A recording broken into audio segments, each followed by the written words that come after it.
If reset initiated, press reset to clear. Press reset. Ang sinasabi niyang reset, basta na ito makikita niyo, ito yung pinakamalaking button. The red one. Okay? Hindi yung reset home. Ang reset nito is parang i-refresh mo siya. Ito. Ito naman is the homing na reset button. So, sundan mo lang kung anong sinasabi dyan. Press reset. Sabi niya. Okay? The reference procedure. So, if the machine doesn't move, may mga times na ayaw talaga mag-move ng machine kahit reset home mo siya, hindi yan mag-home. So, ang gagawin mo lang is i-activate mo yung RJ. Activate mo yung RJ and then i-move mo siya in any axis. Mas maganda, i-gitna mo siya. Yung X at saka Y. And then, saka mo i-reset ulit, saka mo ulit pipindutin si reset home. Sigurado mag-kanya.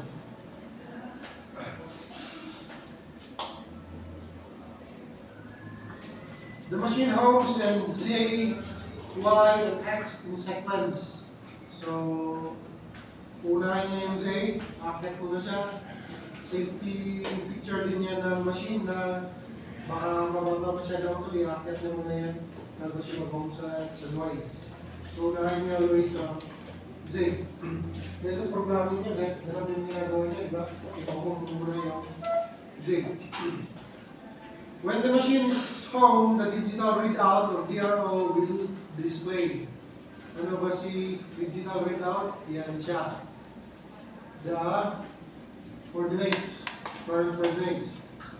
So manual positioning, we use jogging method, as I told you. To move the tool or to move the machine is what we call jogging sa machining. Okay?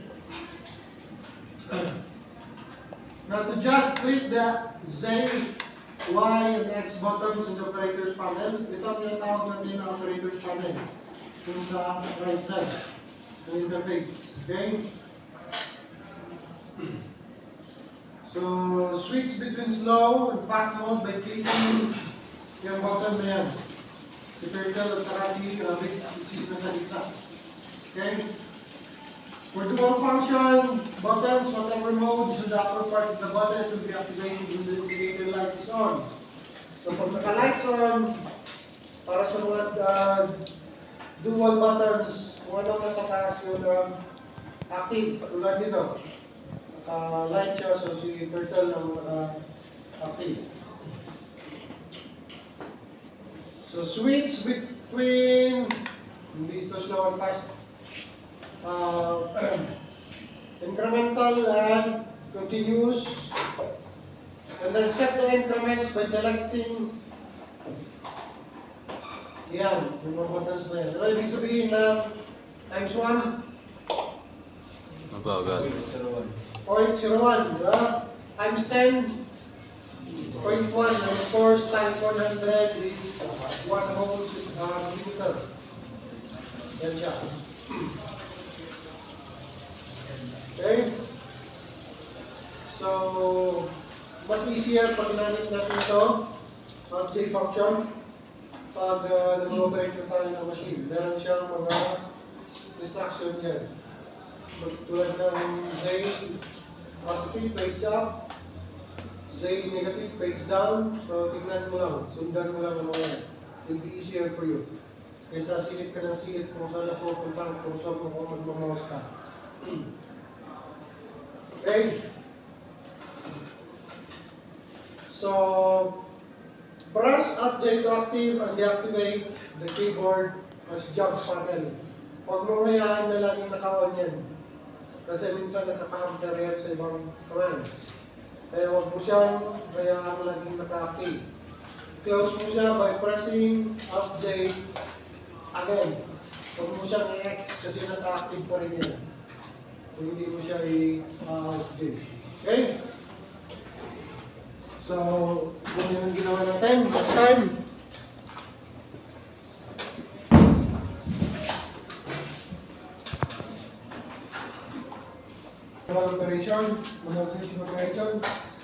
First, may nasubsob na eh. Sino yan? Kumain ng 1 minute. Okay, so ito ang pinaka-unang operation na ginawa natin last time, unang fixing operation. So, power up, difference the machine. Ito ang mga standard natin na gagawin. Drain the machine device by debris or chips, mount the workpiece at the approximate center of the device. So, ganyan siya. Clamp the workpiece in the way that machining depth must be above the vice jaw. Tulad na sinabi ko noon, kailangan kung ano man ang final na depth mo sa side contour, dapat mas mataas pa dyan ang angat ng workpiece mo. Kasi siyempre, kung dito ang 0 mo, at ang angat mo ay 5, ang final na depth ng side contouring mo ay almost ng taas. Otherwise. Okay, so dapat mas mataas, mas kapal, mas mataas yung angat ng workpiece sa vice kaysa program mo na bag. Okay? Gumamit ka ng parallel lock kung kailangan sa ilalim. So while tightening, lightly tap the workpiece with a rubber mallet for a snug fit. Remove the vice handle after clamping. Huwag mong iwan sa loob kasi baka tatamaan ng kanya. Tool mo. So mounting the tool, ginawa na natin ito. Itong spindle sa taas, ang tool sa baba, of course. To mount the tool, pull down the lever. Yan si lever.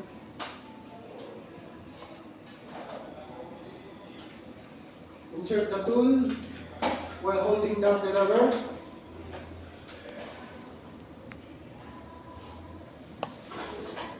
Release the lever while holding the tool to lock it in place.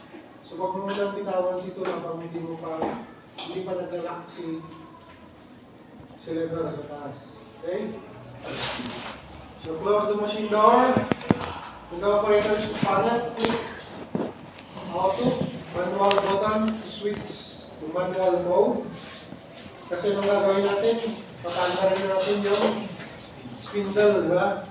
So pag naka-auto yan, anong indicator na naka-auto siya? Ha? Nakailaw. Nakailaw siya, di ba? Nakailaw ito. Pag nakailaw ito, naka-auto yan. Ibig sabihin ng auto is, paikot mo lang ang spindle using program. So, dapat, kasi mag-manual facing operation tayo, manual operations, naka-manual siya. So, dapat naka-off yung indicator light. Okay? Para naka-manual mode. The indicator light must be off. Click M3, kasi baka naka-M4, dito sa M3, which is clockwise rotation. Then click cycle start to start the spindle. Okay? Increase the spindle speed to the max of 1,000. Doon lang, bitin-bitin para mag-increase ng spindle speed. Increase speed when needed. Okay? Pwede mo siyang pabagalin. Yan. Pipindot. Refer to the spindle speed display beside the DRO. Saan ba si DRO? Yung numbers, di ba? So saan mo makikita yun? Nandiyan, si spindle speed. So makikita mo kung ano ang current mo na RPM. Switch to continuous mode. Naka-off si indicator light. Dito. Sa incremental continuous. So using the X, Y, and Z buttons, jog the tool down to about 15 mm above the workpiece. use the update function for easier operation. 15 mm. And then, switch ka to incremental mode or pwede ka mag-slow kung gusto mo at ilapit mo pa. Okay? Switch mo to incremental mode and set the increments at 100, which is 1 mm. Yun. And then continue moving the tool down until about 5 mm from the workpiece. And then you set the increments at 10, which is 0.1, di ba? Continue jogging down until the tool lightly scratches the workpiece. Mag-i-scratch mo siya. Mag-establish na siya ng contact. And then, when the tool establishes contact, jog the tool away in x-axis. Saan sa x-axis dito? Dito papunta, di ba? Either direction. Until it's free of the workpiece. Kailangan ilabas siya sa workpiece. So, in that direction. Now, after that, naka-10 ka pa rin. Click the button 5 times to bring the tool down, the tool to 0.5 mm, which is your depth of cut na first depth of cut. Pali, malalim na yung 0.5. Magkakaroon na kasi yung tool natin. Kaya tayong pambili ng pabilis test dahil. Kaya bawas tayo ng depth of cut. 1.3 ayos na yun. Pero pag tinest mo na 0.5, hindi siya mag-iingay, walang vibration. Good, try. No problem. Hindi, adjustan na lang sa retreat. Bago lang, para... Pero naka-manual ka eh. Naka-manual ka, hindi mo kukontrol kasi slow and fast ka lang yun. Slow lang.